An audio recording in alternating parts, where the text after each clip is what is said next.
Good evening, members. By that clock, we've reached 7:15, so I shall start the meeting.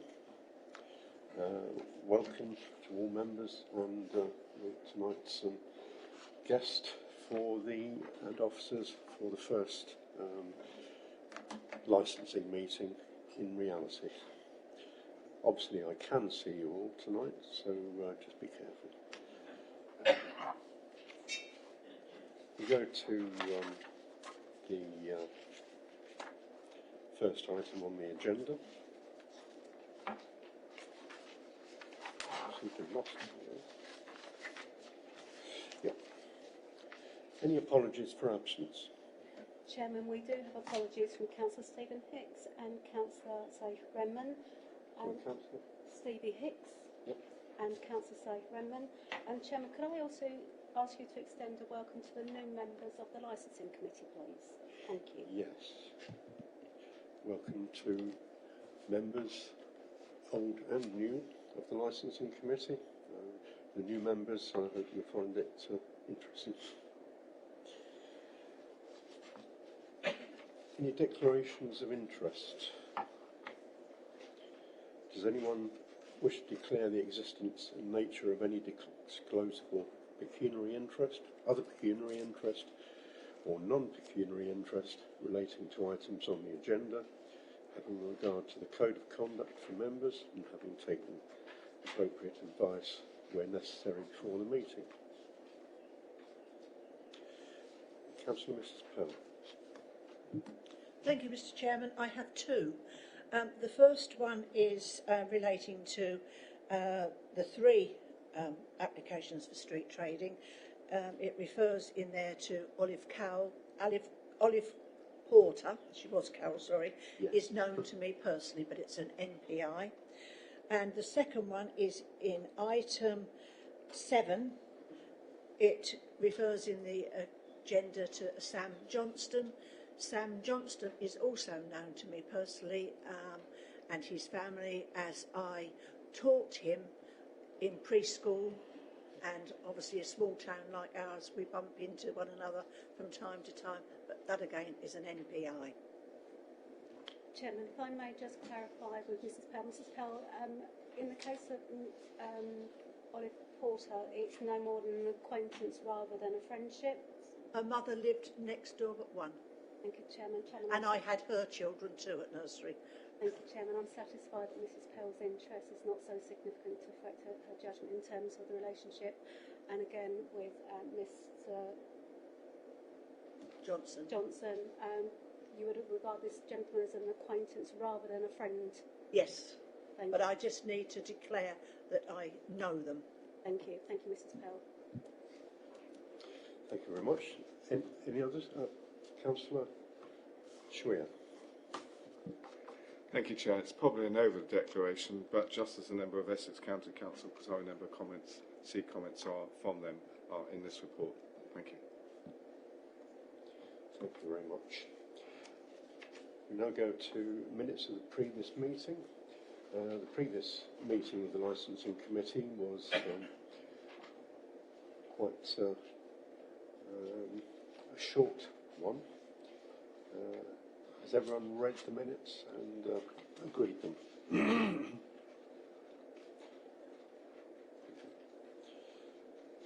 Proposal to...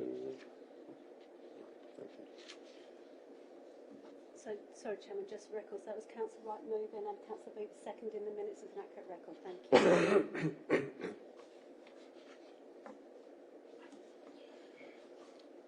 We now come to public question time.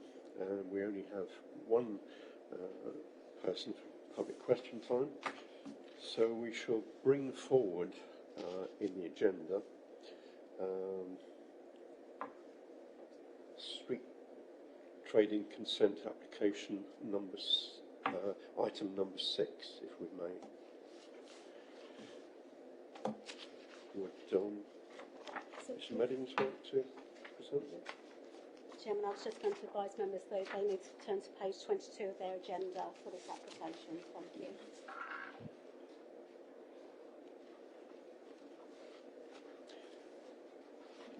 Thank you, Chairman. The licensing authority received an application for a street trading consent from Mr. Lane Rich on the 8th of September 2020 and was validated the following day.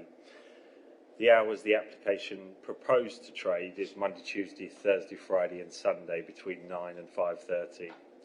The applicant proposes to sell ice creams, ice lollies, sweets, cold drinks for takeaway. The location as previously for this consent has been in place for this vehicle and area since 2008, and it is understood that the previous holder, Mr. Green, has now retired and sold the business as a going concern to Mr. Lane Rich. An application for Mr. Green was previously determined by the licensing committee in 2019 following a representation from Environmental Health, and that application was subsequently granted. Due to the ongoing pedestrianisation of the High Street in Braintree Town Centre, the site location has been amended from previous applications to accommodate these changes. It is understood that the applicant has worked with the Town Centre management team to determine a suitable post-pedestrian location. The location proposed is a duplication of the market pitch already allocated to Mr. Lane on Wednesdays and Saturdays, which do not form part of this application. It is believed the applicant will be unable to use the site until the pedestrianisation has been completed, which I was last informed is the end of summer 2021. During the consultation period, the application received comments from Essex County Council. The comments have been previously submitted during the consultation for the last two applications from the previous location held by Mr. Green. The comments are before you, and I have answers to a number of these questions that I've managed to obtain in the build-up to tonight's hearing. So the difficulty for Essex County Council and the applicant and officers is that the pedestrianisation has changed a number of times from its initial layout, and including things like trees and charge points and so on and so forth. So Essex County Council were in a difficult position because they were assessing the application on its current merits as best for the information they had. And unfortunately, I don't have answers to all of these questions, but to go through them one at a time, the key one is the vehicle will be parked on a footway that is constructed to take pedestrian and not vehicles. I've been assured that the new pedestrianisation can accommodate vehicles and is designed to accommodate vehicles, and the restriction of vehicle access at certain times, other than for the purpose of the pedestrianisation itself, is to avoid unnecessary cosmetic damage to the coating and the surface that's been laid down there. I believe those involved in the project have been very concerned about that, but I believe there's some sort of arrangement between traders and the council that certain things will have to be undertaken and responsibility for clean-up and so on and so forth. The van is in pedestrian areas and could cause safety issue and conflict with pedestrians. That still stands because obviously it's still a pedestrian area even when the development has taken place. The van facing the wrong way in a one-way system is obviously a carryover from the old system. The van is narrowing the width of the footway in a location that there are a lot of pedestrians. If the most recent plans that I've seen, because of the pedestrianisation, it looks like obviously because the whole area is pedestrianised now, that will be alleviated as such because of the additional space around the vehicle.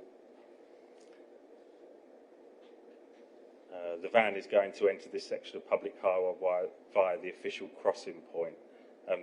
That's actually the old location that Mr. Green, the previous consent holder, was trading at. This has now moved away from the crossing point, as you'll see from the plan as part of the application.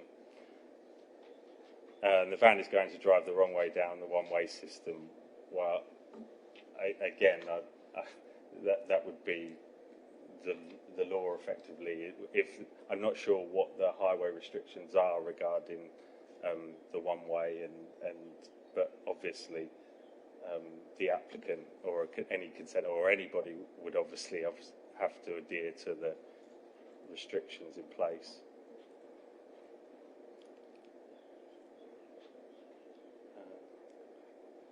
Sorry. So as I think I've explained, the application, the correspondence from Essex County Council make reference to the photos supporting the application. These photos presented as part of the application are supplied to determine the suitability of the vehicle and not identify the trading location. Some people obviously have it in situ when they submit their applications as a demonstration of where the vehicle will be presented, but the purpose, in accordance with our policy, is to determine the suitability of the vehicle, not its site location. The site location is determined by the plan attached. And Essex County Council, because I had a conversation with Essex County Council Highways, and they've confirmed that the comments still stand until they're in a position that they understand the layout better of the pedestrianisation once it's completed.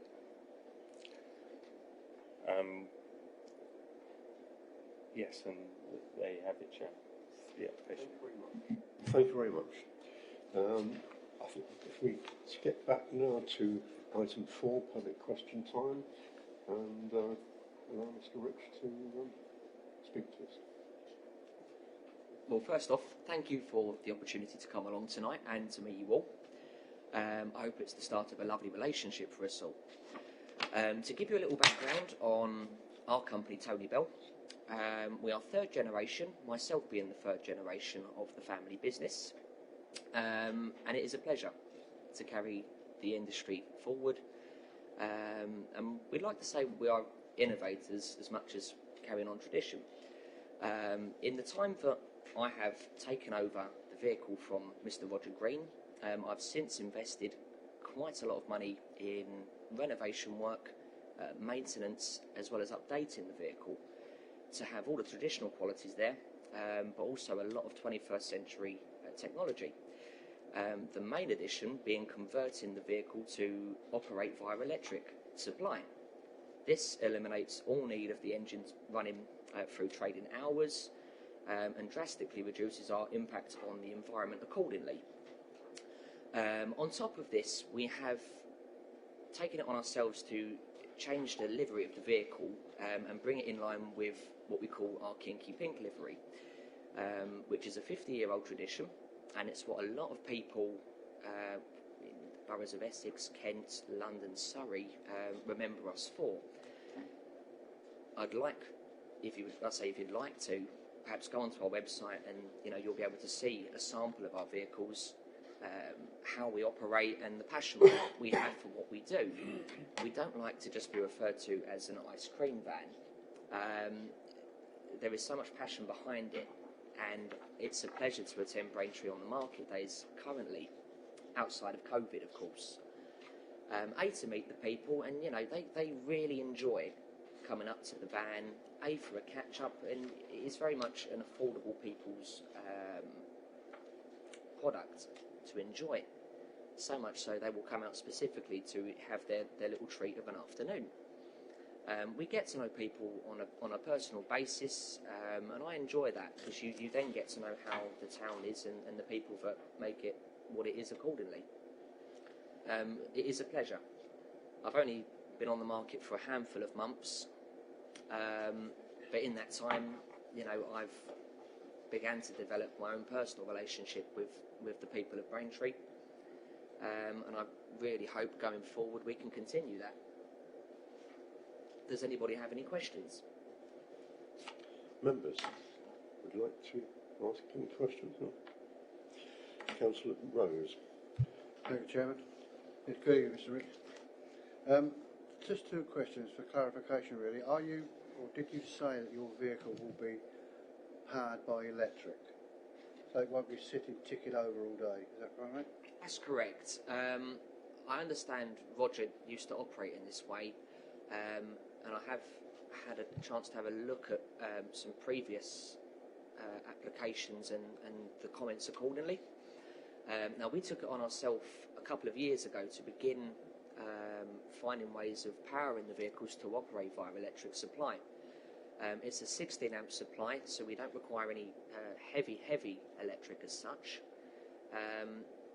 And we trialled it on a few of our pitches within Essex and Kent, and even some corporate events we do in London, and the feedback has been fantastic.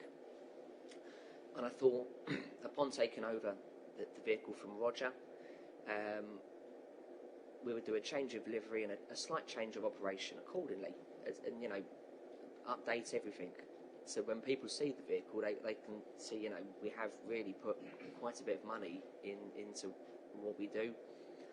And it takes a lot of the stigma away of, the van will be bellowing fumes out. We don't like that stigma at all.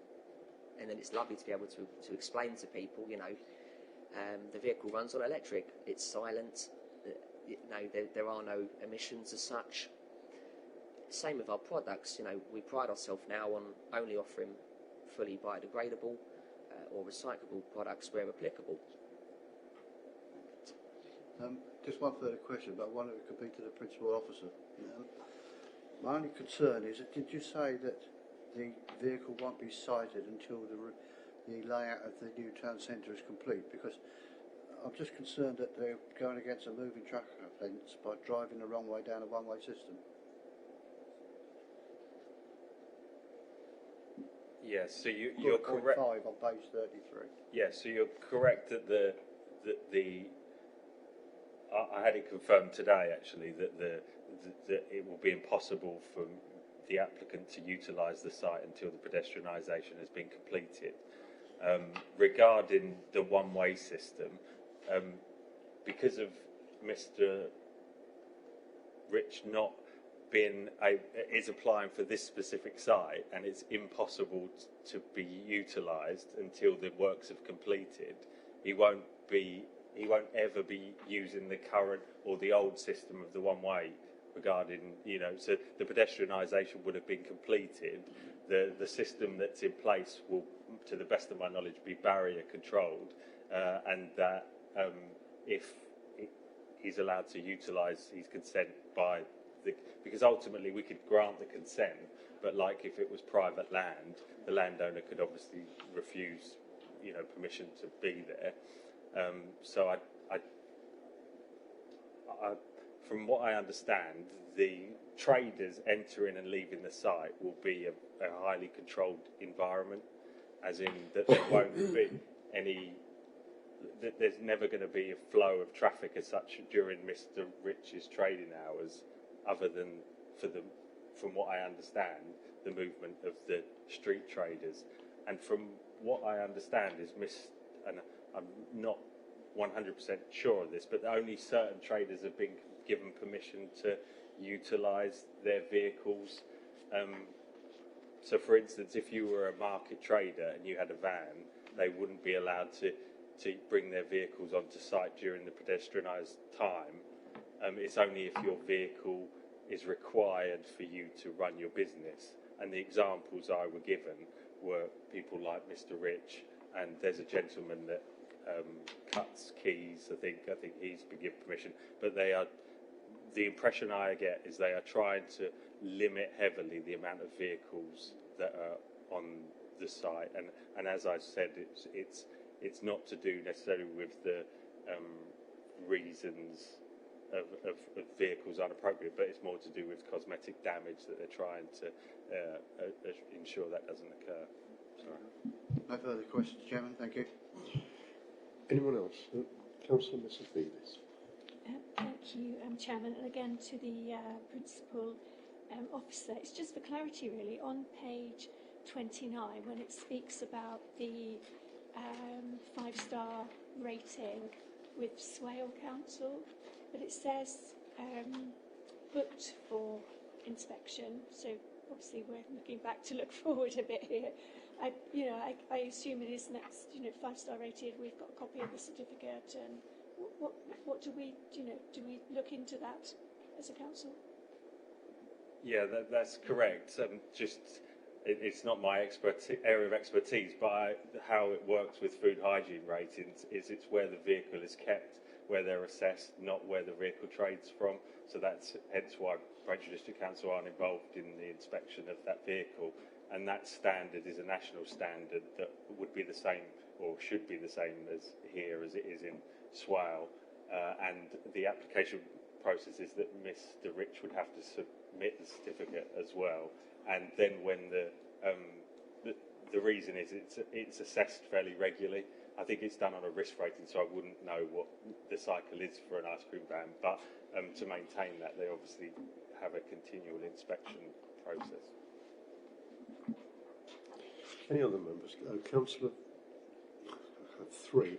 I think marginally, Councillor Van Dalken is first, followed by Councillor Johnson, followed by Councillor Schweer, was it? Councillor Van Dalken. Thank you, Chairman. Also, Councillor Hayes. Thank you, Chairman.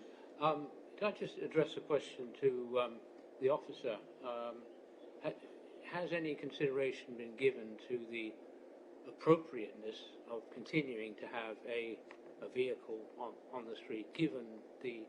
Chairman, I don't wish to cut Mr. Councillor Van Dalken off, but that is straying away from the matter that you're considering tonight. The application you're considering is the application before you. You can't, the licensing committee can't look at setting down now a policy of where it would be acceptable. So if you'd like to rephrase your question to align to the application before you, I would be grateful. It's just, whilst I know these applications don't come before and we do stray into areas associated to the highways and use of land and other ancillary matters, the application you're looking for is whether you consider this application to be suitable for a street trading consent. You're looking at the street trading element of the provision, not anything else. Thank you. Thank you, Emma. I'm not quite sure how to rephrase that. My question, I thought, was quite straightforward. Is this appropriate for an area in which a great deal of money and thought has gone into to create a certain atmosphere? It's no disrespect to the trader or the trade, but If Do you have any other points to? Sorry, if it's assist you, you're here as the licensing authority looking at whether this should have a consent. You are not here as Braintree District Council, the promoter of the pedestrianisation project. John Meddings has made inquiries of the relevant services regarding the use of this site for a consent. They are consulted. They have made no representation. So you cannot start to put yourself in the place of other departments of the council who have failed to respond to a consultation. So what you are looking at is this application in the context of the representations that have been made and are in your pack before you. So whilst it is, I accept it is difficult for members to separate the functions of which they are custodians of, but you are here today as the licensing authority looking at street traders' consent, and the policy which you are considering this matter is the street trading policy, and the relevant sections have been set out in the report for you. There is an aspect where you look at whether the granting of the application is likely to give rise to a nuisance or loss of amenity. You're also able to look at this as whether the application site is going to cause any malodorous nuisances. You're also able to look at whether there's sufficient space for the applicant to engage in trading without undue influence or inconvenience the person using the vicinity. So the policy sets out what you can look at. So therefore I will always bring you back to what the policy requires you to look at. But I do accept it is difficult when you do have a very high profile development in the town, which you are also heavily linked with, because we are the authority developing and bringing forward that scheme, but you are looking at this as the licensed authority on a straightforward street trading consent. So you have to park the relationship with Braintree District Council, the promoter and the developer of the pedestrianisation scheme. I hope that assists members with their thoughts. Thank you. Right, Councillor Van Dalken, if you have no specific questions relating to the application, we'll move on to Councillor Hilton-Johnson. Thank you, Chair. Question for Mr. Rich. Hello. You mentioned your vehicle's all electric, very commendable. Where will you pick up your point? So, Assume it's a plug-in, is it? yes, it's a 16 amp power supply which we plug into the vehicle, and that activates the electric motor on board the vehicle, which then powers all of the electric ancillaries, including the soft ice cream machine. Where do you pick up the electricity from? We would have to take it from a power source. Right. Would that source cross the pedestrianised area? Would it be a trip hazard? No, we have measures in place. I forget the. Do excuse me for the terminology. There are mats you can get that cover all of the wiring. I think getting into too much detail here, there obviously are plans to allow power supplies to traders, and I think we have to sort of take it. Chairman, I do believe that John has the answer to that in place, because that's one of the matters he sought clarification on for this application. Thank you, Chair. Sorry.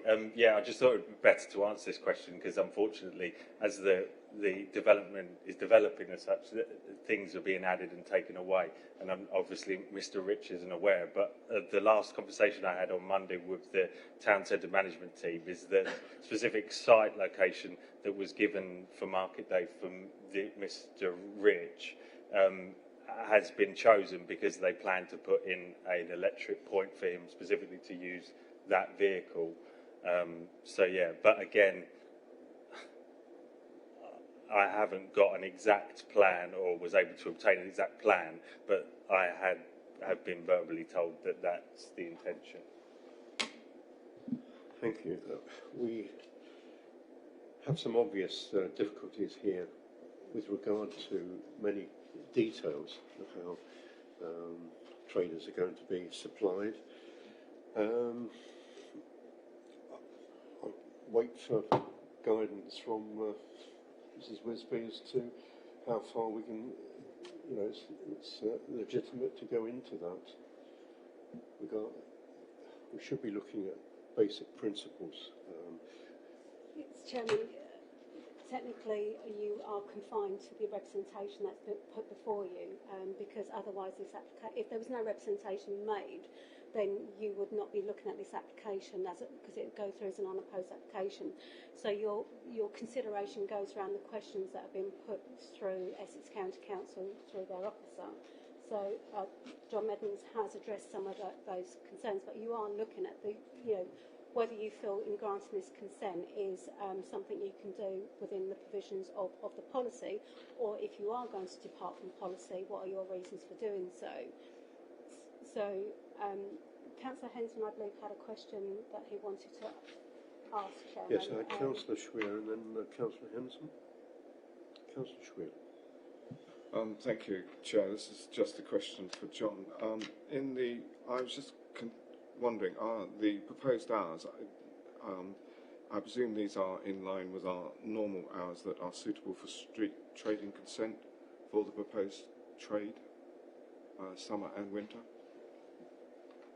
And that's in line with Yeah, it's something that I've considered, and we don't really have, with street trading specifically, any sort of set hours, because we have some traders that trade till 1, 2 o'clock in the morning, depending on obviously their customer base and their location, and obviously it's for members to determine what is suitable and when.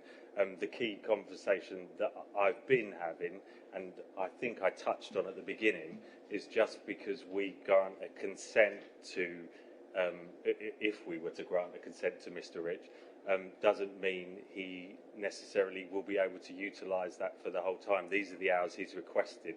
If, for instance, the pedestrianisation system prohibits or doesn't allow access to certain times, then he obviously won't be able to use the site.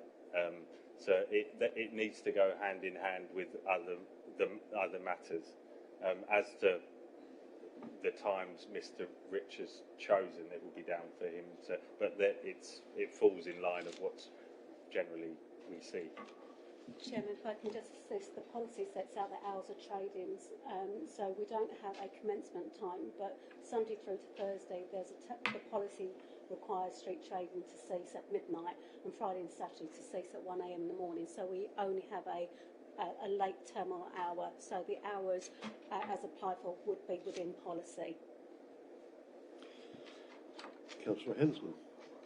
Yes, thank you, Chair. I'm going to come at it as ward member, and obviously I've been closely monitoring this area. And with regards to the representation, I believe that what Mr. Meddings has been told, we've also been shown in our presentations on the town centre reference groups, in that I pointed out quite early on in the project that the pedestrianised area, i.e. non-roadway, would be subject to abuse by vehicles, and I was assured that they were upping that from the 3/4 tonne to, I think it was 5 tonne, don't quote me, and therefore the areas would take it. Now, equally, power will be by pillars, as the market is now, but it's going to be improved, so I'm quite satisfied that whatever location is chosen, you'll be tethered directly, and there'll be no trip hazards and so on. I get why the vehicle faced what was perceived as the wrong way because of the way the hatch opens and therefore the way you serve. The issue for me is what's now the Yellow Brick Road needs to be open for emergency vehicles at all times, and I guess you will be facing so that your customers will not be queuing on the road to allow passage through. And on the basis that he's worked with the town centre team that's delivering the pedestrianisation, I see no reason why it can't continue. Because and the hours as well is that the access and exit, there is a limited window in which vehicles can come in and vehicles can go out, and I presume you will stick to those without requesting separate hours to be able to access and exit. And on that basis, Mr. Chairman, I would recommend that we grant the application. Thank you very much. Councillor Hensman, sorry, Chairman, but Councillor Hensman, are you moving the recommendation to grant Sorry, the yes, application? I would move it, yes. Is there a So we're seconder? looking at option 1 to grant the application without. Councillor Hughes. Thank you, Chair. Just is the site exactly the same as you would use on Wednesday and Saturday in the market? From what I have seen as proposed planned sightings, yes, it is. It's, I say, parallel to the bank on the corner of the crossroads. But that also allows everyone to get familiar with the sighting of the vehicle. I'd also like to add, we've had the vehicle inspected very recently, obtained the 5-star rating, and I'm more than happy to send that through. And you can also access the reports, I believe, online, if that assists. Thank you. I was just going to ask for a second. So we have Councillor Euston seconding the motion. Can we have all those in favour? I believe that's almost unanimous. One abstention. Chairman, could you actually call for against and for abstentions? We're not to presume what a member may or may not be minded by not showing a hand in a particular corporate vote. Anyone against? Councillor Lundell. So, Chairman, by the majority of members, that application for a street trade exempt for Mr. Rich has been granted. Thank you very much. Thank you very much, Mr. Rich. You may leave if you wish. Thank you for allowing me to come along. Is there a route by which Mr. Rich has to?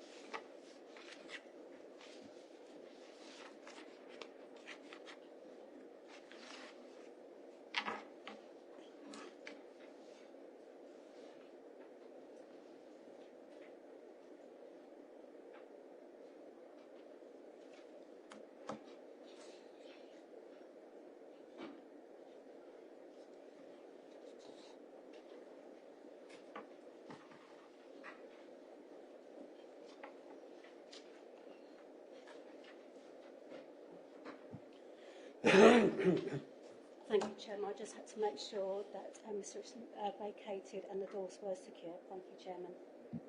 Thank you very much.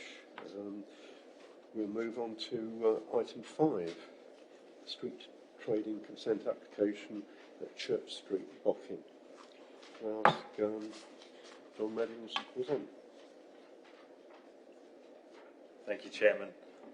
We received an application for a street trading consent from Mr. Ian Birch on the 6th of April 2021 and was validated on the 13th of April 2021. The hours proposed in the application are 9 to 4 on Saturday.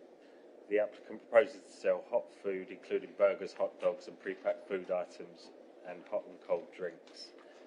The location detailed in the application has not been previously licensed for a street trading consent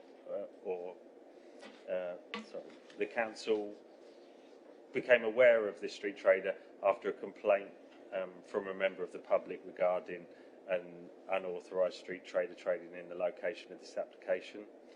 As you can see from your bundle, on the 3rd of April 2021, a member of the licensing team attended the site and advised the operator a consent would be required, and this was followed up with an application that's included in this report.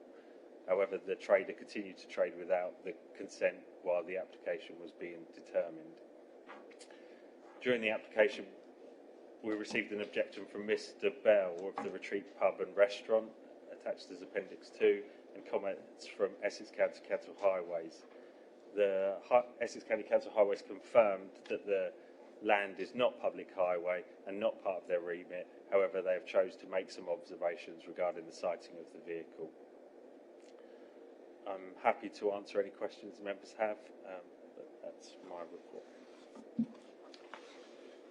Okay, open this up for comments and questions by members. Does anyone wish to ask any questions? Councillor Used. Thank you, Chair. Do we know how long this van has been trading without consent at the location? We don't. We first become aware of the site when the complainant obviously raised it to us, and we sent officers out there as soon as practical. But as for how long, the difficulty is that because of the current situation, street trading has took on. There's far more street traders out there than there ever were before. Because of the duties that we've been involved in regarding COVID and now that we haven't proactively gone out and tried to find the unlawful street traders.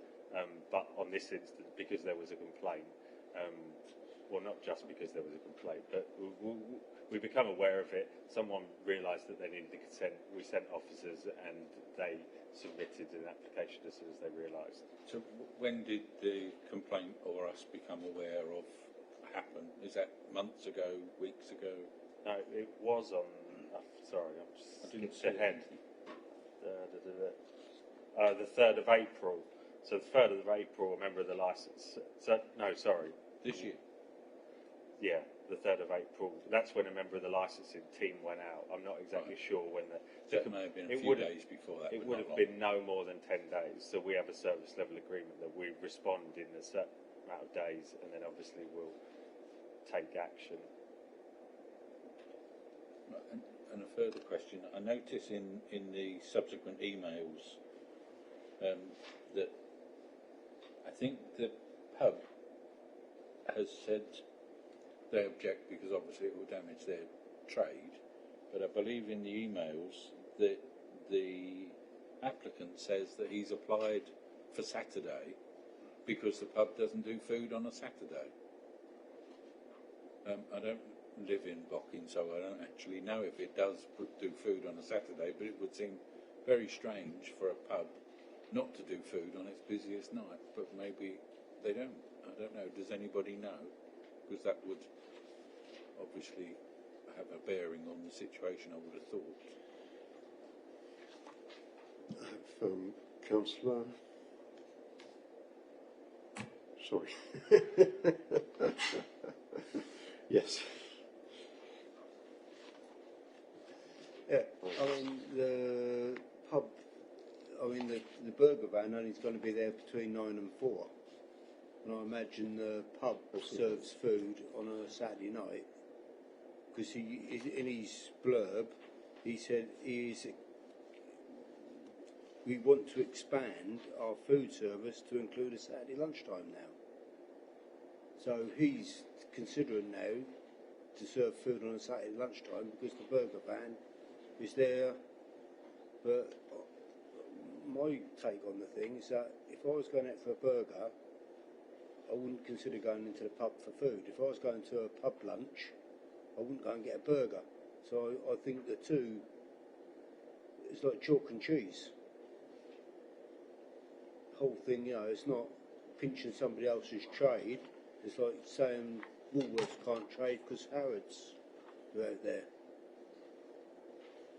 So, you know, one way I think that of it, it's a totally different service. So, I'd like to clarify a couple of things myself. The owner of the pub, Mr. Ian Bell, mentioned that, yes, on page 16, that there is now a resident pizza van which appears, well, the wording is, we now have a resident pizza van which appears after the burger van. Any idea who operates that? It's not the owner of the pub? I do have some information. I just need to be careful that I don't... that it's relevant to this. So I am aware that the Bocking Social Club nearby have Nonna's Pizza in their car park to serve their own patrons rather than open their own kitchen. So that doesn't constitute street trading. So, but I was aware that there was suggestions that previous to this unit trading from this site, that was where the pizza van used to trade, but moved to the Bocking Club, and then was replaced by this, which is some way up the hill. Yeah, but this is just from local knowledge. I'm just from my involvement in dealing with the club, and I'm aware of that situation. Okay, and the other thing I'd just like to clarify is under our policy, clause D, one reason to consider refusing an application is where the granting of consent for the sale of goods or services would conflict with those provided by nearby shops. Is that purely shops, or surely it would be other food outlets? I don't think that's what our policy says. We've during the consultation period, we identified it as a location that may sell similar products and were consulted to the application. It does say shops, and the representation is from a pub, but I think it would be for Miss Wisby to. Okay, thank you. Councillor Rose. Thank you, Chairman. Yes, perhaps John could just enlighten me on this one. It's just a mild concern regarding the comment from Essex County Council. If you look at the photographs that are shown on page 319 and 420,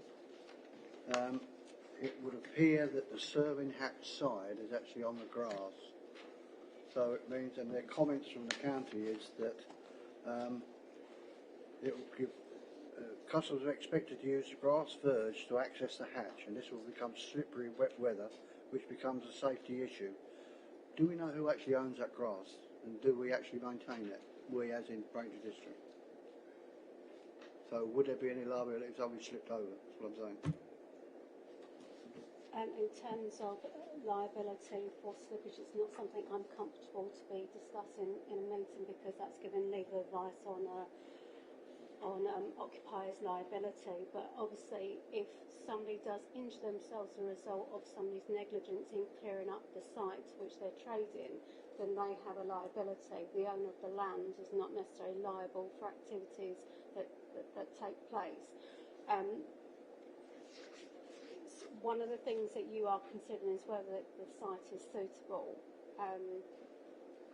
As John has explained in his presentation report, the observations that set out in the County Council's officer's email doesn't relate to highway land, so the presumption is that it is private land.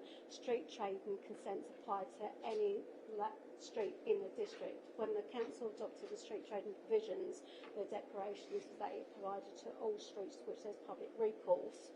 So that's why you've got the application before you. But in terms of slipping and injury as a result of the ground becoming wet and used, it's not the same as liability for someone slipping on a discarded piece of rubbish, which is under the responsibility of the person who's running the business. So it's not something we can straightforward discuss. But again, I bring you back. You are looking at whether you feel this is a suitable location for street trading, and you are confined by something. At the moment, the information we have is just what's on the pack. Unfortunately, the applicant is not with us this evening, so you are quite limited as to what information we can give you, because we are confined by what we are provided in the application from the applicant. And we draw your attention to the provisions that are within the street trading policy. Every application should be considered upon its merits. The council may refuse applications where there's concerns around obstructions, dangers to persons using it, annoyance and nuisance. But then the next step is for you to consider whether there's any conditions that could be attached to the consent that would make it acceptable. And then the policy sets out the provisions which you would be looking at as to when the normal circumstances would be to refuse. If this land is in private ownership, the council would not know that, because we are not land registry. We don't have details of every single land ownership. We have details of our own. We have details of the county councils because of the nature of some of the work that we do. But if it's owned by a third party, we would not have that information. But it's the onus is on the applicant to make sure that they have all the appropriate permissions in place before they start trading, or whether there's an issue of trespass. If there's an issue of trespass, then that's an action against them as an individual, not against the authority being the consent authority under the street trading provisions. Yeah, that's fine. Thank you very much. I accept that, Chairman. It's just that the Mrs. Porter from Essex County Council made reference to a safety hazard. I just trying to probe that issue. Which if the vehicle was turned around the other way, the hatch would be on a hard standing, but it's couldn't see it from the road if we were open. So I just wondered why. But the photograph shows the grass in fair condition. It's not as if it's churned up, been there a while, I guess, is it? Regretfully, Chairman, if we had the applicant here, that's a question that could be posed to the applicant as to whether the vehicle could be turned round. Right, But it may be that through their conversations they have been told that's the way it may have to be presented for it to be used. But as you don't have the applicant here, you cannot. You can only make an assumption as to the acceptability of the vehicle facing onto the green. Thank you, Chairman. Councillor Mrs. Beavis. Thank you, Chairman. I'm minded to grant the application. I actually know Bockin quite well, actually, because I have a family member who lives there, and I stumbled across this. Oh my gosh, it's about 6 weeks ago now, and it was really busy. I've been sort of through Bockin since, and the community seemed to be embracing, actually, and we've got a similar little outlet that's set itself up in Sybil Hedingham, and I quite like to see a few more of them, actually, if I'm honest. But I think, as our officer has advised us this evening, we can only go on what's in front of us this evening, and I see no reason, actually, to reject this, actually. So I would be minded to agree with it. Thank you, Chairman. So you proposing option 1? Yes, I am, Chairman. Thank you. I have 3 people wish to speak. There's Councillor Mrs. Walters. Chairman, could we seek a seconder as the motion's to grant has been proposed by Do we have a seconder? Councillor Wright, are you seconding the proposal? Thank you, Councillor Wright. Can we take the other speakers before we... Yeah. Councillor Mrs. Walters. Thank you, Chairman. My concern is the traffic that could be caused, that could make lives difficult for people. Church Street is particularly busy, and it's very difficult to drive through without being stopped by traffic coming from a different direction. And I know that's quite normal these days, but if we have a vehicle that is selling burgers or food, and people will suddenly decide to stop, and we all know, unfortunately, people can be a little bit thoughtless with their parking. It could cause more difficult times for the people and the residents who live there. I just wondered if this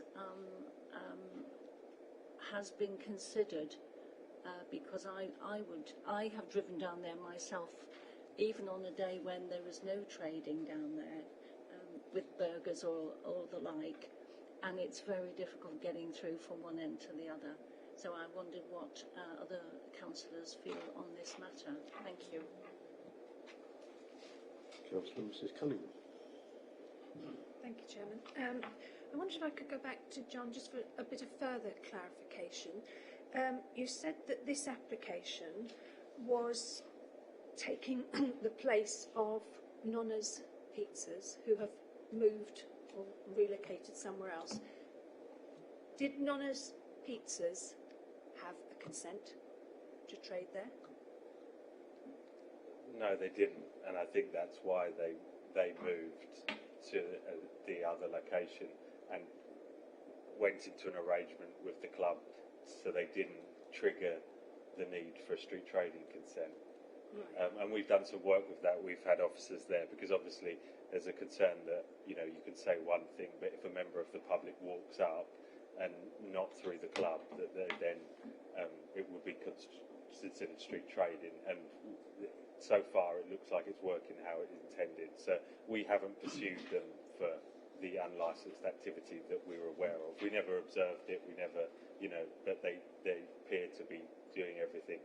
So we've left them until we get any additional advice. Whereas the trader that obviously then come in after them, the application before you, obviously we've reacted to that, and they've chosen to rather than move to obtain the consent. Thank you. Councillor, excuse me, Councillor Johnson.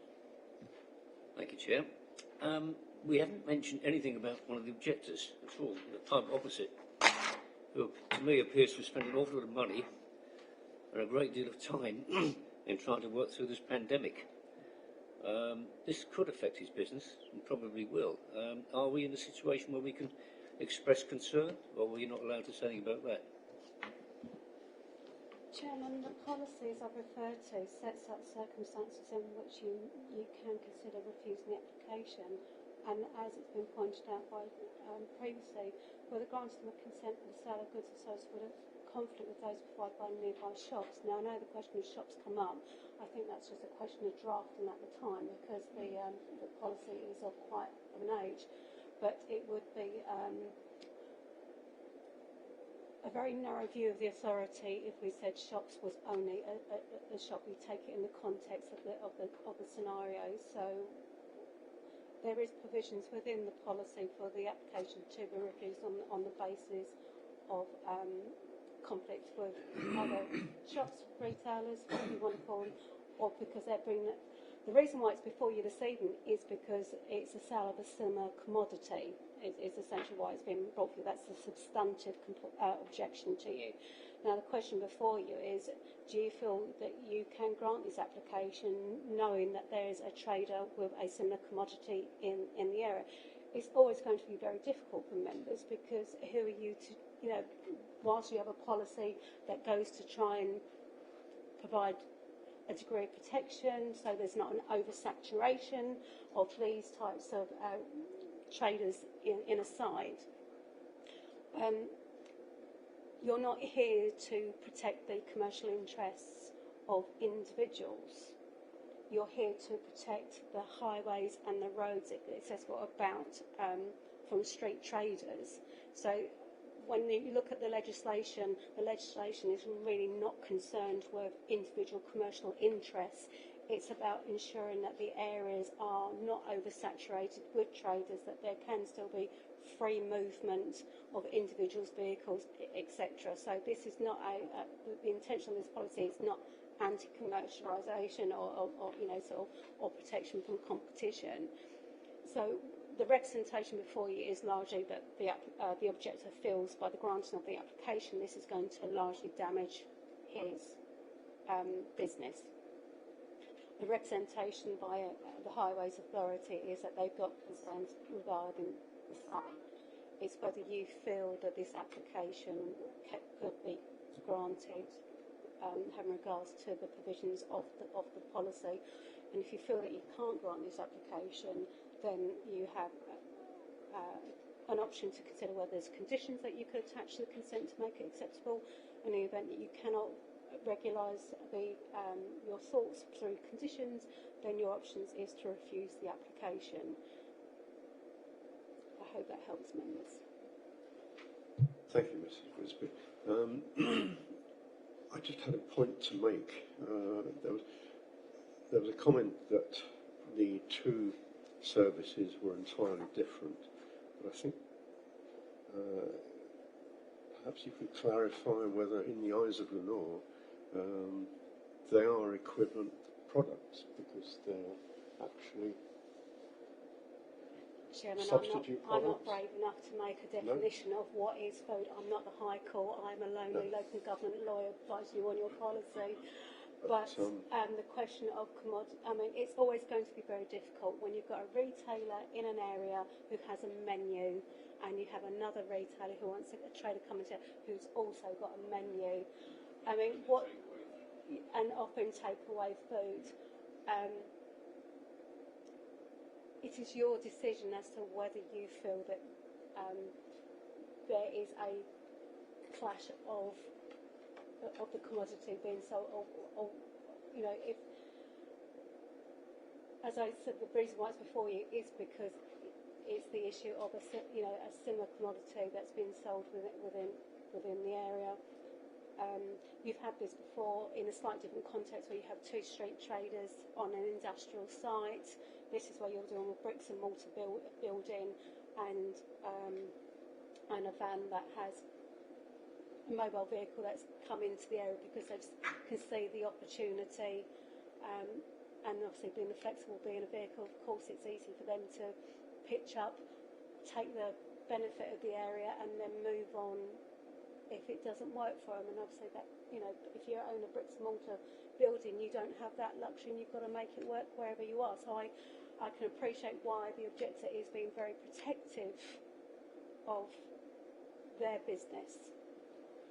But the policy does give you the provisions to consider where you have got a similar trader to what is obviously being offered in the vicinity.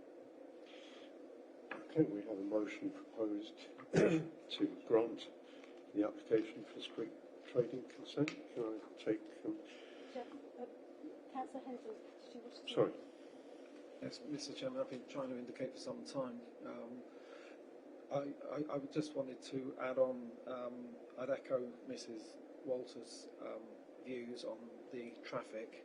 Although it's in a cul-de-sac and traffic should go round and park behind and be sensible, I'm sure they won't, because it's passing. Oh, there's something. Let's stop. Equally, with what Councillor Wright said, with it's the chalk and cheese, and the business model isn't set, and therefore I can't see the competition.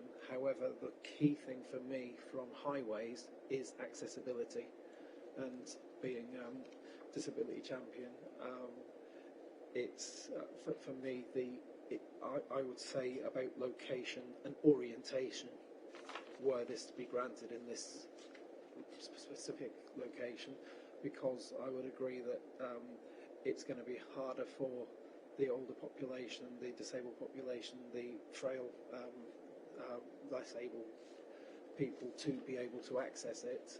Therefore, either it spins round and is served from the opposite side, or an alternative location.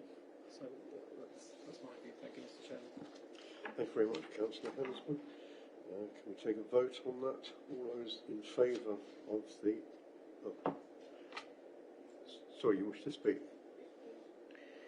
Councillor Wright. I mean, there's been a suggestion that this may be taken away the pub's trade, but reading the landlord's text, he has started to serve food on Saturday because the burger van is there.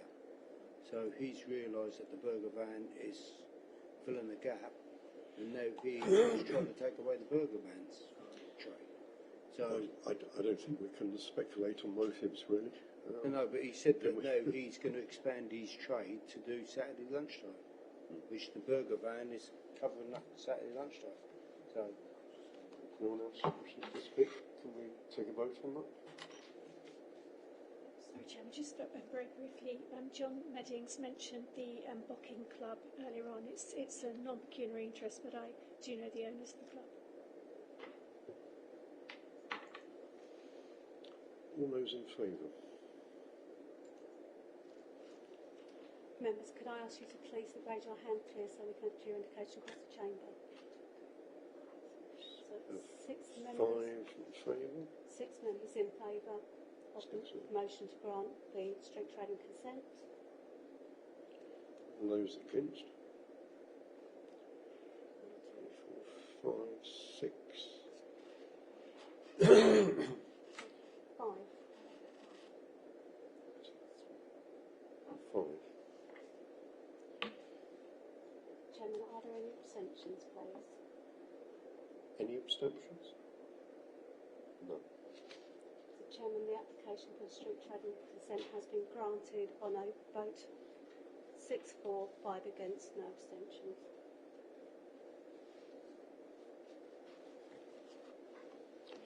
Okay. Members, just to assist the Chairman, could you please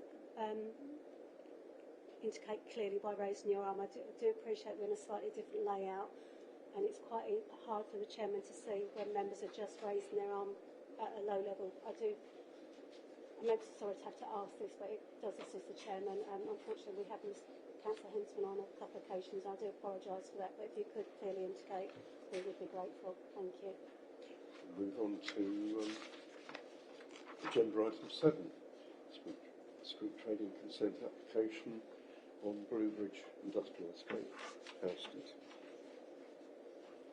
Mr. Meddings, would you like to present? Thank you, Chairman. The Licensing Authority received an application for street trading consent for Mr. Christos Bantanas on the 2nd of December 2020 and was validated on the 17th of December 2020. The application proposes to trade Monday to Friday between 7 a.m. and 3 p.m. The applicant proposes to sell hot and cold food.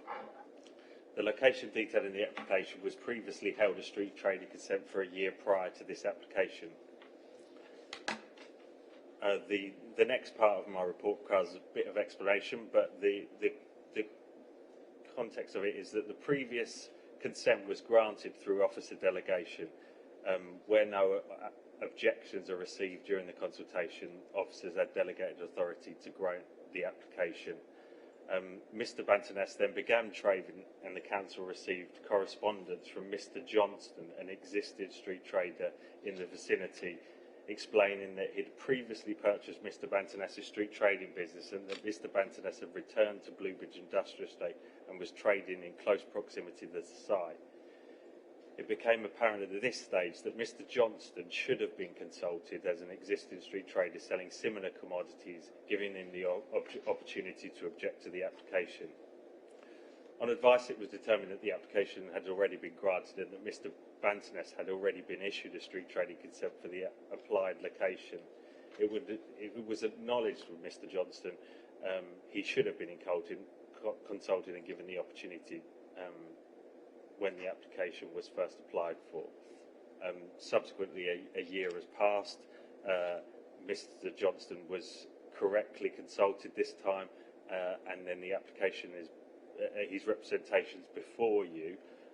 I am surprised Mr. Johnston isn't here to represent his objection, because he was obviously at the time very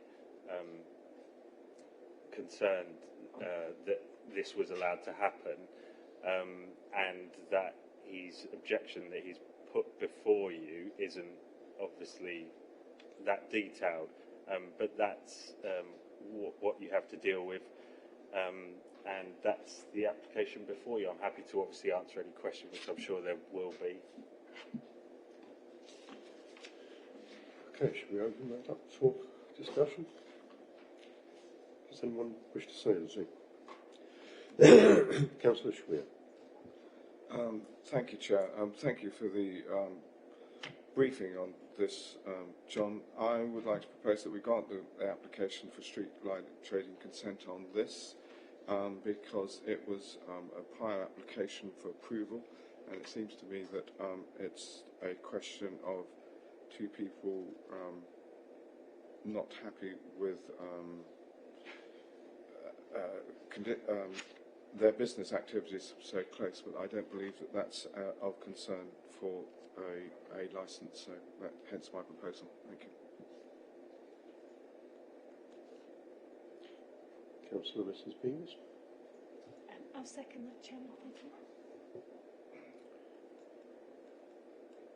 Anyone else wish to speak? No? Oh, Councillor Hensman. Yeah, sorry, Chair, just a point of clarification with what Mrs. Wisby was saying previously, in that are these two businesses alike in that they are in close proximity? Yeah, I can answer that. So they are selling similar products, and as I've put in my report, Mr. Johnson should have been consulted the first time and has been consulted this time in accordance with our policy.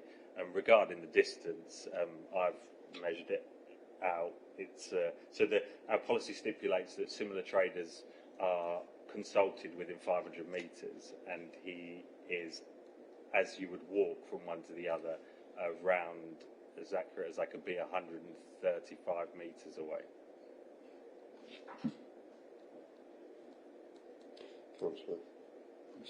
Councillor Houston. Thank you, Chair. So, if I understand this correctly, the first person, Mr. Bantanas, had the business before Mr. Johnson and sold it to him with the street trading licence. so street trading licenses aren't transferable. So what happened is the business was sold, a new application was made. By Mr. Johnston. Correct. And was granted. Correct. Yeah. So then Mr. Bantanas' licence lapsed.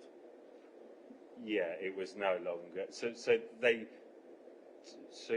arranged the sale at the expiry of one of the consents, Right, okay. and then at the renewal, it was when the purchase took effect as such between them. They obviously had an arrangement for that to occur. Right, so then he changed his mind and decided to set up business 300 metres from him and applied for a licence again, which was granted because we didn't know about the other chap.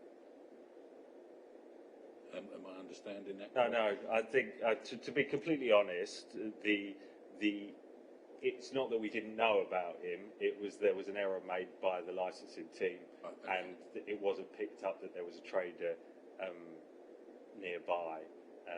And unfortunately, it had already been through the process of granted before it was highlighted to us. John, could you just clarify for members the relationship between the traders, because they're not on the same road, as I understand, on the industrial estate? Is that correct? That's correct, yeah. One is on 3rd Avenue and one is on 2nd Avenue, so they yeah. They're both shown on right. Sorry, I'm just trying to get to the plan.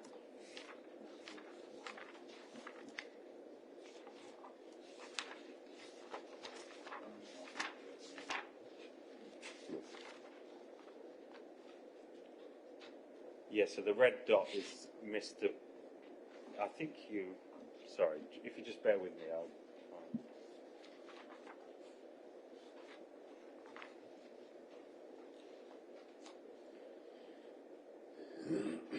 so I'll guide you as best as I can. But so the red dot is where the street trading application that you're dealing with is the site for. The Mr. Johnston trades at, if you see the substation on the far left, top left, then Mr. Johnston trades just before the entrance to that on the right-hand side of the road.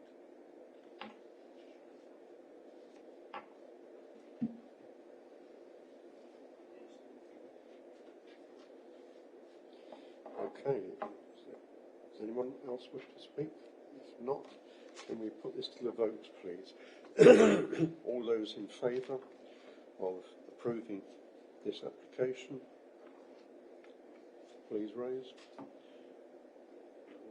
2, 3, 4, 5, 4. We have votes against, please.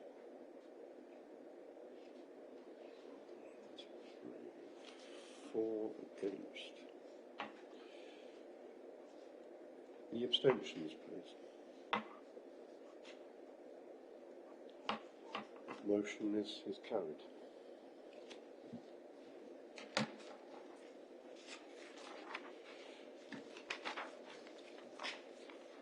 So we move on to agenda item 8, which is the statutory taxi and private hire vehicle standards post-consultation, which is on page 45 to 61.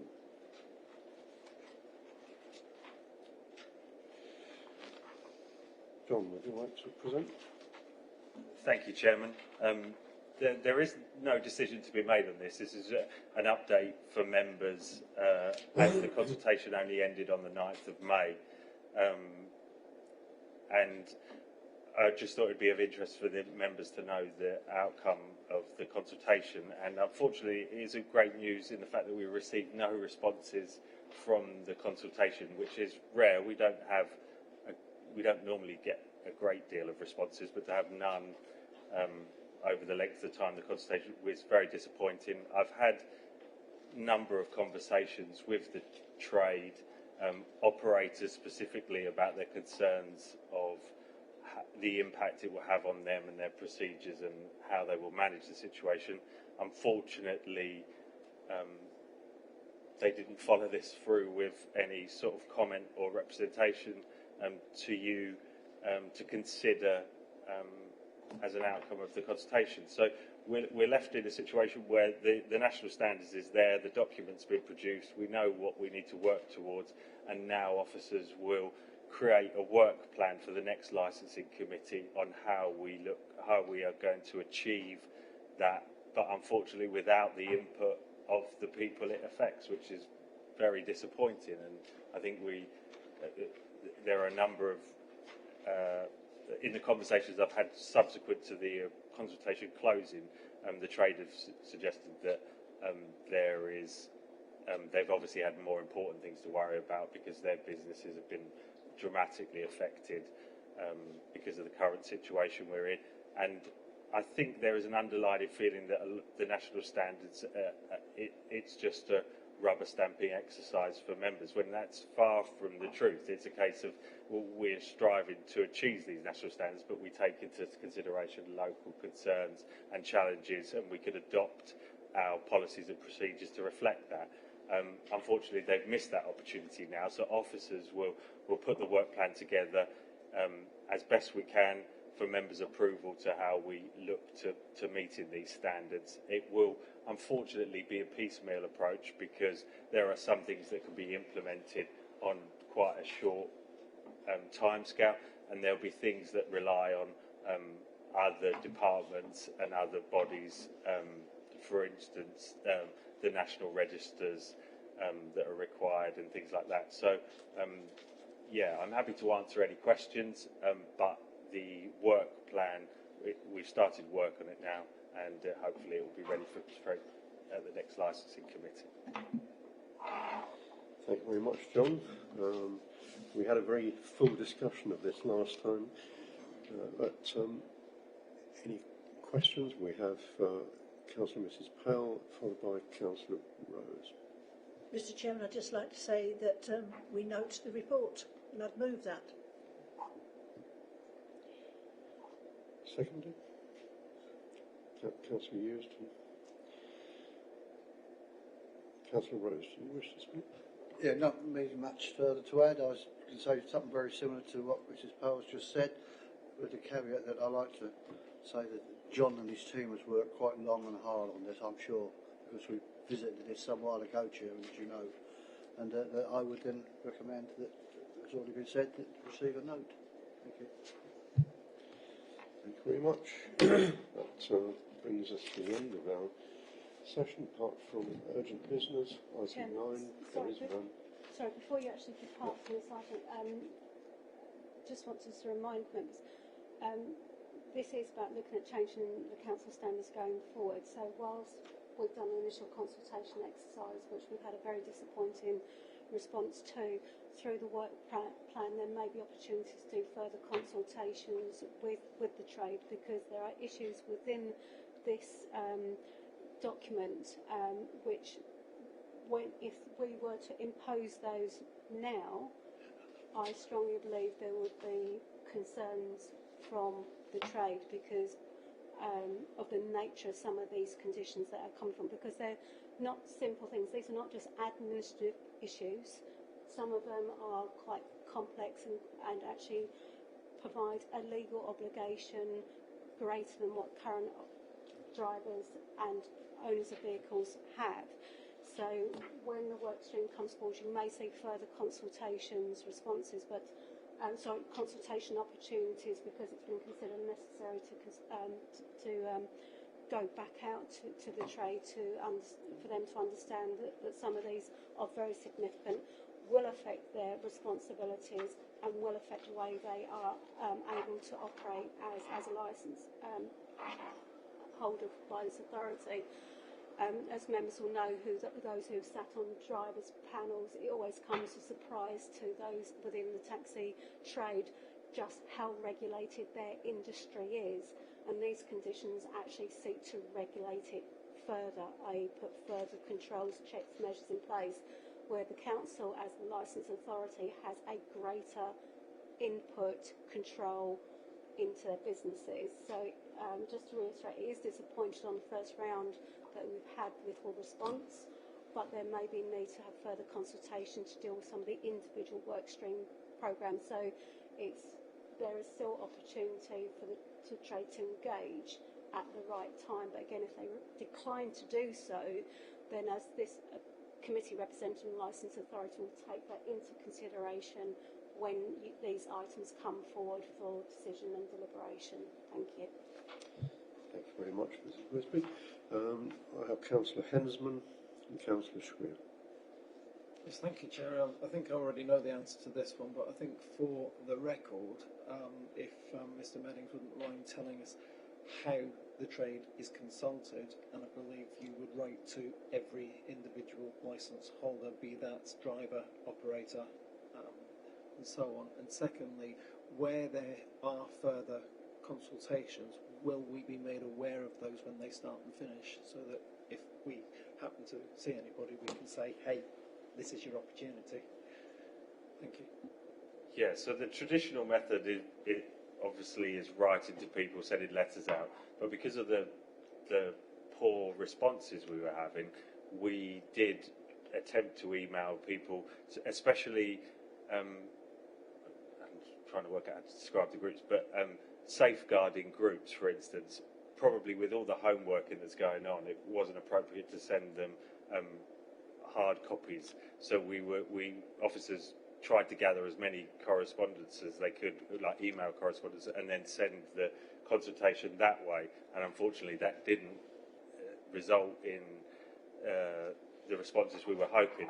And I think we do need to look at how we necessarily engage on consultations and going forward, because although you know we want to feel for people to feel engaged, and we're listening to them, and when you make decisions that you're taking their concerns and on board. So there are lots of thoughts, and some of the trade have suggested that we institute working groups among the trade, which I'm happy to do, to just try and gauge some sort of, so you at least have something to work with about how this is affecting the trade. Yeah, was there another part to the question? Sorry. Yeah, it's just further consultations as to if we're advised as and when they go out and what the closing dates are. We'd be grateful. Yeah, so it's advertised on the website, and then I'm sure members, there was a general email, wasn't there, that had the end of consultation date. I'm happy to introduce something new or something more clearer, or advise members when, give them warnings when their consultation is due to close. Because my only reason is just to prove that we are it's not like we're not trying. So, as we say, you take the horse to water, you can stick its head in, but you're not going to make it drink. Thank you. Councillor Schwier. Thank you, Chair. I think Councillor Hensman has asked the percentage of what I would like to say, but I would just like to accept the advice from our officers tonight. I think it's been a very difficult time with COVID-19, and as this is our first meeting here in the Chamber, I agree with the comments that I think it's going to be very important to create opportunities and engage on this report tonight, and I welcome further opportunities to engage with the rank and file on all of that, and I think it's very important that we do so, and from not only a Braintree District Council point of view, but also obviously on the legal point of view as well. And I think that input is very important to the licensing committee. Thank you. Thank you, Councillor Schwier. Yes, we used to have dialogue with the Taxi Association, but that no longer effectively exists. We need to try to ensure that whoever we speak to does represent the trade as a whole. Not terribly easy. Anyone else wish to speak? No? Right. The urgent business, public session, there is none. Exclusion of the public and press, there are none. And urgent business private session, there is none, I believe. So close the meeting at 8:34 p.m.